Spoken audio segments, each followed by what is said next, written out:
Hello and welcome back to the Fire Break. I say back because I assume that you've seen previous episodes, but if you haven't, then just welcome to the Fire Break.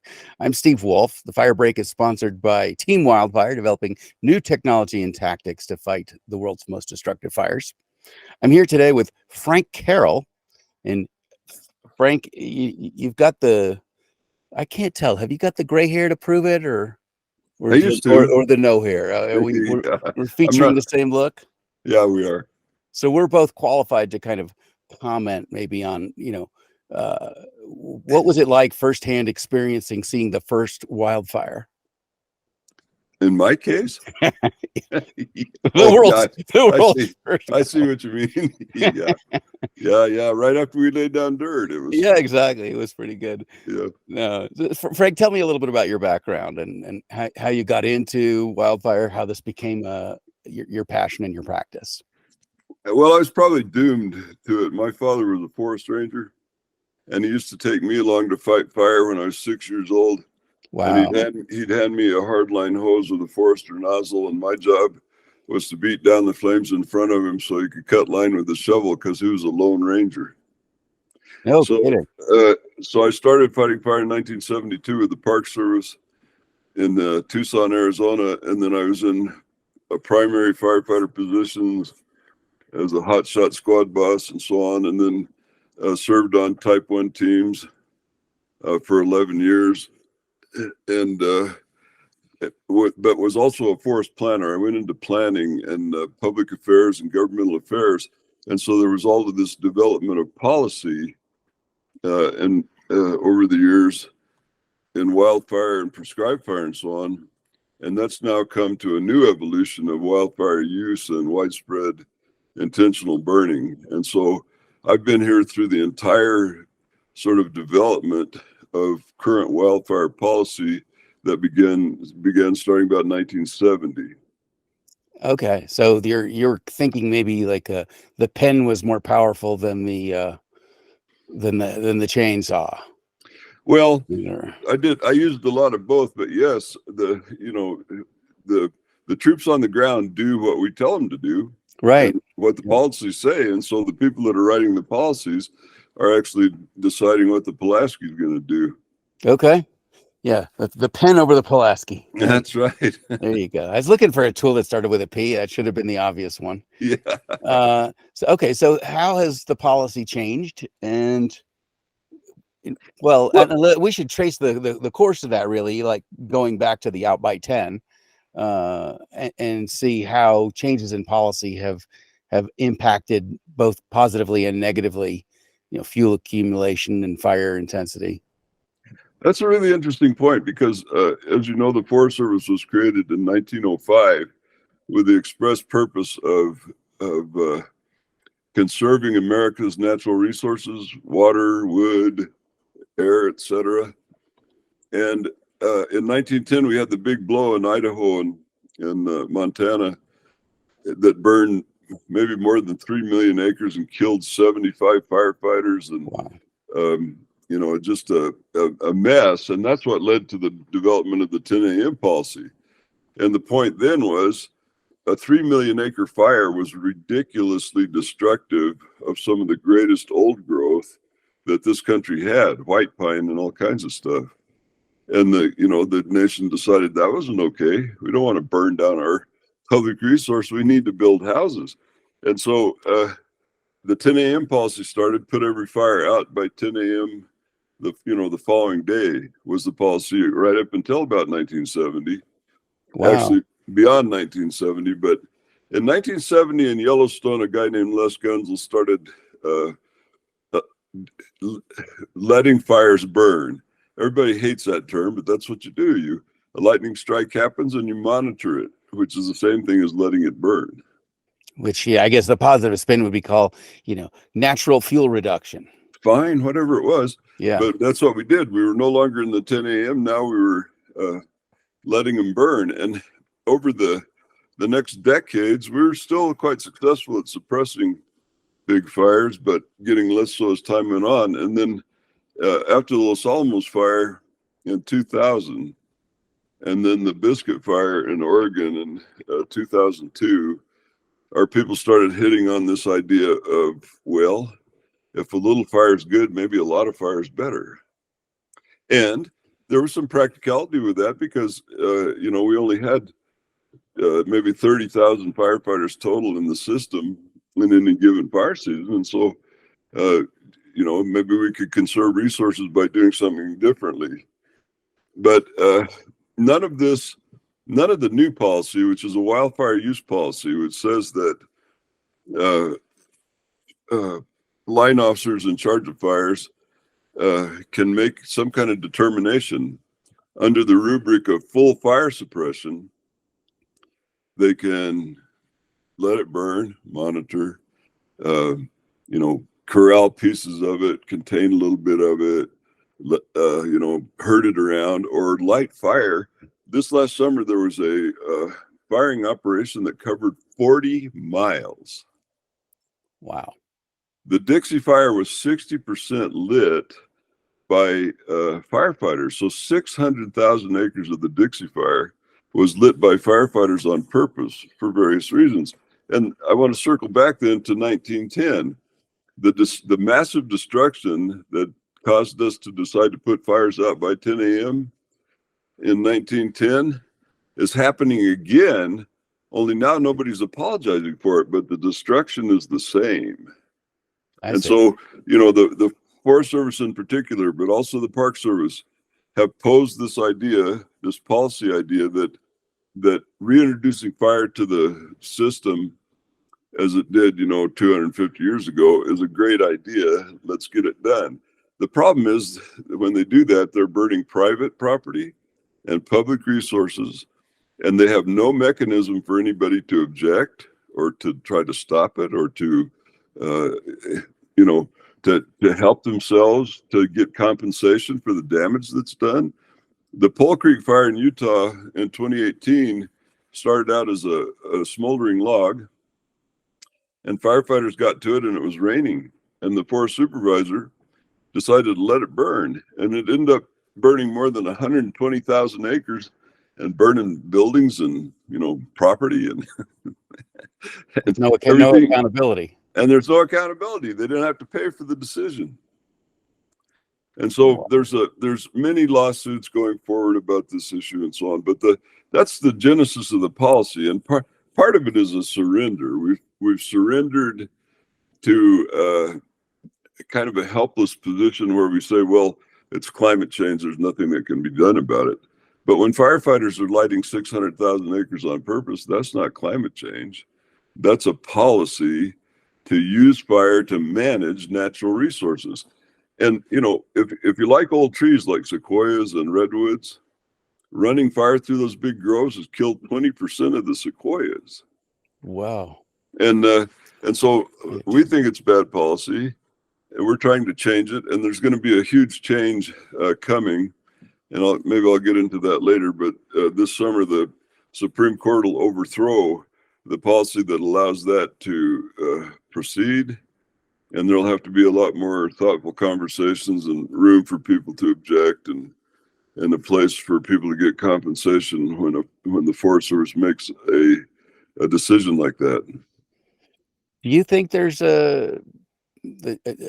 any aspect of a generational gap between people who are making policy now and people who've been around long enough to see the impacts of different policies and bring more helpful perspectives? There is a big gap. And what we say in government agencies is, when you retire, you become irrelevant. But the problem with that is all of that institutional knowledge that you carry with you, and that most of my peers who retired about the same time I did, or have been out for a while, lose touch with the agency and its policies and development and so on. I don't, because I'm still actively engaged in wildfire aspects of wildfire forensics and so on. And so in fact, I have a more comprehensive knowledge about wildfire policy now and practice than I ever did when I was in the government, because I'm able to look in detail at all these big pictures around the country, whereas people inside the agency are only focused on their local unit. So, yeah, there is a big missing piece of that. In fact, I sent a note to a friend of mine this morning who's a regional forester, and I told her that I thought that, things are going to really change, and we're going to have a pretty tough conversation coming up starting at the end of next summer. And I look forward to that. I hope that we can all do that, because something's got to change. We cannot burn back better. Right. Just right. Maybe we could build back better, but we can't burn Back better. No, that's really great. So you're talking about it as a conversation that'll be had, and in a conversation there'll be, a variety of opinions and experiences. Let's say this wasn't a conversation, though, Frank. Let's say that just was Frank's pen will become the policy. So if you were the god of fire policy, what would it look like? There would be there would be, so that's complicated for a couple of reasons, but I'll answer it. There's only one pot of money available to federal agencies for fire suppression, appropriated dollars from Congress, and that money for the Forest Service is called WFM, Wildfire Management, and its express purpose is emergency fire suppression. And so technically, and probably in fact, when the Forest Service changes emergency fire suppression to mean we're going to let the fire burn and spend months and thousands of firefighters herding it around and lighting more fire, that's probably a misappropriation of congressional funds. So the first part would be to come up with some kind of new legislation that makes allowances for these actual expenditures as opposed to misappropriations. The second piece would be a comprehensive disclosure of the environmental impacts of these wildfire policies across the country. How many acres have we burned to the ground? How much old growth have we lost?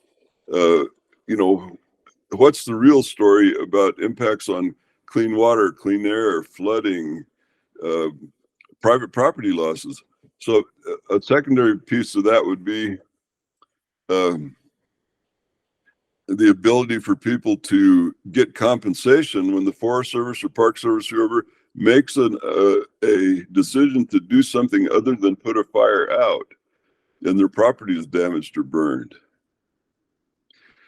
And I think I'll stop there for right now, and maybe we can keep talking, and I'll think about that a little bit. But those are the, it's very complex, but there's some simple things we could do that would, if forest supervisors and Park Service superintendents knew that their decision may result in millions of dollars in damages, maybe hundreds of millions in damages to private property, they might make a little bit different decisions. Yeah, especially if there was accountability, right? Financial accountability from the agency, and perhaps in some case even at the individual level. I believe in New Mexico, right? There was consideration of charges being brought. So New Mexico was really interesting. We worked down on those fires quite a bit in the last 2 years, and there was an immense pressure on the forest supervisor to light that fire and make those acres. Whether it's a wildfire, prescribed fire, or whatever, at the end of the year, the Forest Service counts all of those acres as fuel treatment, acres of fuels treated. And what that means is that a barn burning fire that just, takes out everything for 180,000 acres in one afternoon, like the North Complex near Oroville, is counted as fuel treatment, but it's not really fuel treatment. No, it didn't, burn out the underbrush and save the big trees and so on. It wiped out everything. We think it's ridiculous that should be called fuel treatment. Yes, it was fuel treatment, but it's not acceptable. Right. Not in any way. No. And so those are those are some of the things that are happening. And in New Mexico, the the agency doubled their sin, as it were. They started the fire. In fact, they started 3 fires. There was one on the other side of the Santa Fe that was like 45,000 acres. And then the Calf Canyon and Hermit's Peak, 2 fires burned together. And then every day the agency went down and lit private property on fire, burned people's houses down, burned barns and, riparian zones, and which resulted in July of last year, of that year, July of 2022, their burning resulted in the deaths of 3 people when a rainstorm hit a badly burned drainage and came down and killed people in their cabin. So these are hugely consequential decisions with absolutely zero accountability. So obviously nobody makes those decisions with those outcomes in mind. What type of data or predictive modeling would be helpful to the people who have to make those decisions in allowing them to better anticipate the consequences of any given prescribed burn? So that's kind of the golden fleece in the world. Is there a mechanical or an AI or some device that would let us to divine what's going to happen next? And I think that may be way more complicated than landing one of Elon Musk's big boring machines on Mars and creating a city and the underground. And the reason I say that is because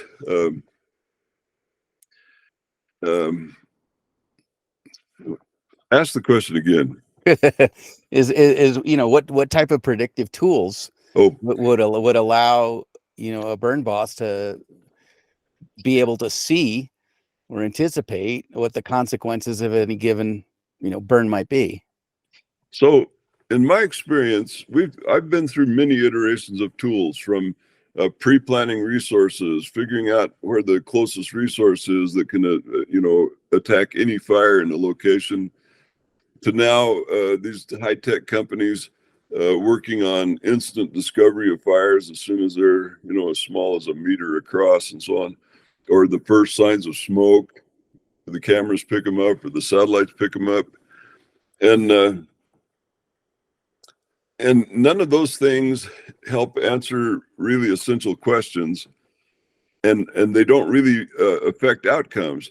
An example is we can now find fires at almost real time speed. But what if the policy of the agency where the fire is burning is to let it burn? What's the point of having picked it up immediately? Right. I mean, if people on the outside of the fire agencies who don't understand policy considerations think that, man, if we can just find it really fast, that's going to be the thing, and they'll run out there and put it out. But that's not what they're doing. Yeah. Now, and even if they wanted to, knowing about it doesn't necessarily give you the tool to do it. Right. Having cameras all around your house doesn't make you any better prepared to deal with, a home invasion unless you've got a tool that can handle those people. An M4 Benelli shotgun, semi-auto. That's what, I go with the M4 as well. It's a good gun. And I like the Remington 870. Yeah, me too. So that's one piece of it. Another piece of it is fire is so complex. I remember when Lucasfilms hired the guy that discovered fractal geometry. Yes. And fractal geometry allowed them to recreate planets and modeling any surface, anything, right? Yep. And that was a huge breakthrough. And maybe there's something like that that's out there that can help us with fire. But think of all the factors that would have to come together, all of the immediate local weather that's affecting the fire, the terrain, the heat of the soil, the fuel moisture of the vegetation. Right. Amazing. And so what agencies are doing now, in my experience, is they're using those things as kind of a shield. they're picking a policy. Let's say that the policy is we're going to let a lot of them burn. In fact, we're going to enhance them. We're going to go light miles more fire. And that's our policy.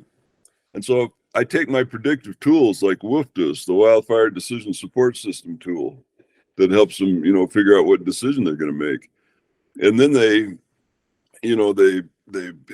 have these management action points, maps, they call it, and so on, where they're going to take this action or that action. And so, we're going to let it burn until it hits this action point, and then we're going to put in a line over here, but not over here.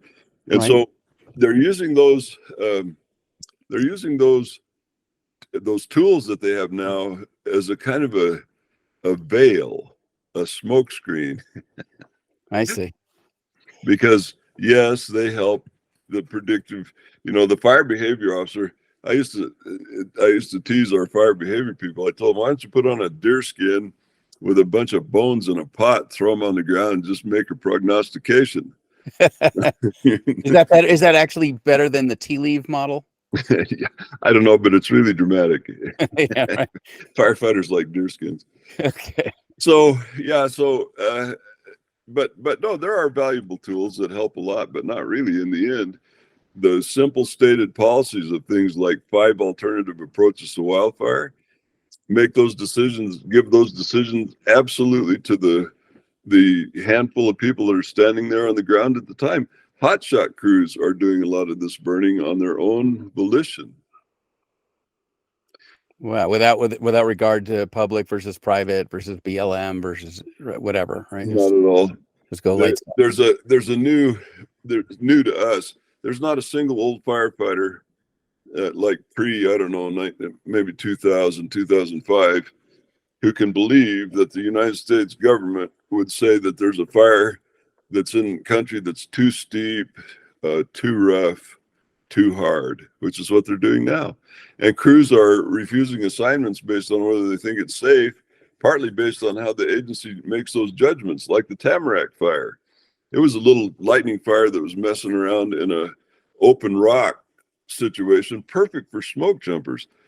We have smoke jumpers so that they can go into those too rough, too steep fires. That's what they do. Yeah. And the agency decided, because of the ecological pressure inside the agency to get burn acres, they're not calling watershed fire sheds. That's where it's going. And so the agency decided to let it burn 70,000 acres in a couple of communities. And so again, there's no accountability for this. And so things have got to change, and it's going to be a tough year. This year is going to be a tough year for the government. There are going to be multiple lawsuits at the end of the summer based on the Chevron deference being overturned by the Supreme Court that'll force them back to the table. Interesting. Well, it's gonna be interesting to see how that all shakes out. I know that they convened a wildfire Supreme Commission last year to do research and come back with recommendations. And right in the title of that the opening description of what they were doing, I took note to the word consensus. Right, this was going to be a general consensus of what the best way to handle wildfires going forward would be. And consensus is always going to be influenced by the zeitgeist of the time, and not necessarily that of temporal perspective. So if everyone thinks, today, because something that happened on the news last week, oh, well, this is clearly the direction of the future, then you get consensus. Just like 100 years ago, if we were to ask doctors what the best way to treat your wife's back injury is, they 100% get leeches. That's it. We all know. Right. But I don't think that consensus necessarily gives you the right answer. It just gives you the one that the most people agree on. Especially if you pick 50 people, none of whom think that anything's broken. Yeah. Right. So I mean, Admiral Kimmel would have been glad to have this committee in Hawaii. They would have all perfectly agreed with him. And the famous story about that in groupthink is Kimmel would invite new officers he was thinking about bringing into the command there in the Pacific to dinner, and they'd come to dinner, and if they salted their food before tasting it, he wouldn't take them. Interesting. Okay. Crazy. Yeah, that's what led Yeah. to everything getting sunk, all the battleships lined up in a row to be sitting ducks. Same with the Air Force at that time. So, yeah, that's what that committee's doing for us. Nothing important at this point, in my opinion. So They're absolutely not, you know, the 800-pound elephant in the room, the gorilla, is it, where is the accountability in these decisions that are so profoundly impactful on people's lives, property, homes, businesses, health, the smoke problem, yes, et cetera, et cetera? Where's the accountability? There is none, and there's nobody on this committee arguing for that. very, you know, when I saw this, you know, the smoke coming down and impacting 120 million Americans out of Canada, you know, my first thought was, you know, Canada's inability to keep its smoke to itself. Right. That, you know, Yeah. more than 100 million people's health are going to be impacted because of whatever decisions, policies, aptitudes, or inabilities their fire management teams have. And again, no accountability, right? If I can't breathe and I go outside and I suffer a horrible asthma attack, you know, I can't sue the Canadian government because they decided to only have 2,000 firefighters on standby. Plus, we only have their word that this is a good policy. With no accountability comes also, you know, they've got wonderful writers. I wrote for them for 30 years. And their PR people said, man, you know, reintroducing fire like this in red flag conditions in high summer on these giant fires like the Dixie and the Thomas and the North and the August complexes and so on is great for everything. There's no science.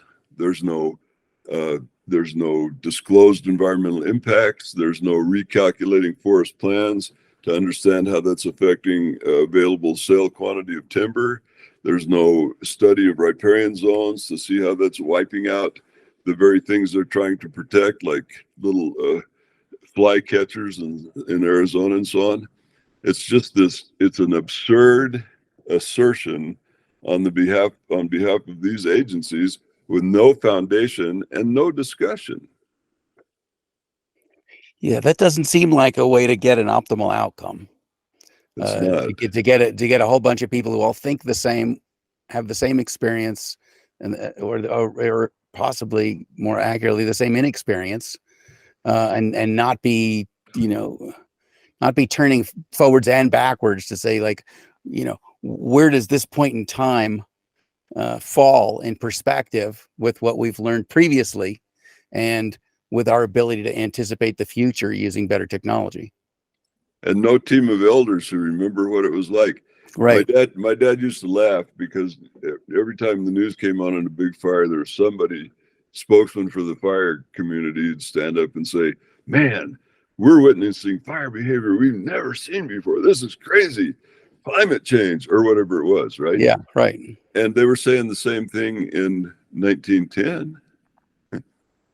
Yeah, right. Nothing And there's changed. no cultural memory, and there's nobody to stand up and speak about those things, and there's no way to merge these zeitgeists, if you will, of the various times together to try to come to some understanding of whether or not what we're doing is actually rational. What was, Yeah, you know, I mean, they're starting to give a little bit of credence to that, but but not in a domestic way. They're saying, you know, well, maybe the Native Americans have some wisdom from hundreds of years of working with fire, or the Aboriginal tribes, and so they're actually starting to bring in some of those folks who have, you know, ancestral wisdom about fire management. But you've got to take all of what they say, not just some of what they say. You can't say, right, that ancestrally, you know, Native Americans or Aboriginals, you know, they burned, so we're going to burn. No, they knew what to burn, when to burn, how to keep the flame heights, you know, appropriately low, so that those burns were safe and had minimal impact other than actual fuel reduction, not neighborhood destruction. That knowledge has some importance for us, I think. But in general, there was never a time like this where there were, I don't know, 13 million homes sitting in the ground that they used to burn every year. Yeah.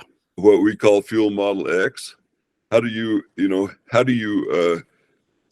account for that if you're using open burning, broadcast burning, and so on? I mean, I grew up, the way we took care of the lawn in the spring was we didn't go buy fertilizer. Dad went outside and I went with him, and we threw wooden matches all around and lit the grass on fire.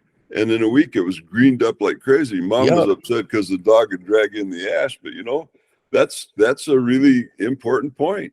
Fire is important. When I lived in Texas, I'd burn off my lawn, several times a year. Whenever it started to brown up, I'd throw a match on the ground, burn it off. And yes, like you said, it would come back beautiful. I live in Colorado now, and that would probably land me 10 to 15 years in jail. You live in Boulder, Colorado. Yeah, yes, I do. That's different from Colorado. No, you're right. You're right. Right. Boulder is to Colorado as Austin is to Texas, as Berkeley is to California. Right. That's right. Yeah. Yeah. And I grew up there in part. My grandparents had lived there for 35 years. Right. So apparently getting elected to City Hall doesn't necessarily impart wisdom. What? Just power. Oh, yeah. Yeah. Very, very interesting. Well, Frank, you've got obviously a ton of wisdom. We should do a documentary on you or a series of books by you. If that work's not already in the works. And I want to have you back on the show so we can discuss more of this. But I think that the perspective, the temporal perspective that you bring, having started this this career really at 6 and learning it from your dad, who brought additional decades of experiences, is really invaluable to this conversation. And I don't think that there should be serious conversations about this topic without the types of perspectives that you bring. So I want to thank so much for joining me today. I hope you'll come back and we'll continue this conversation soon. I'd be delighted to. Thank you for having me.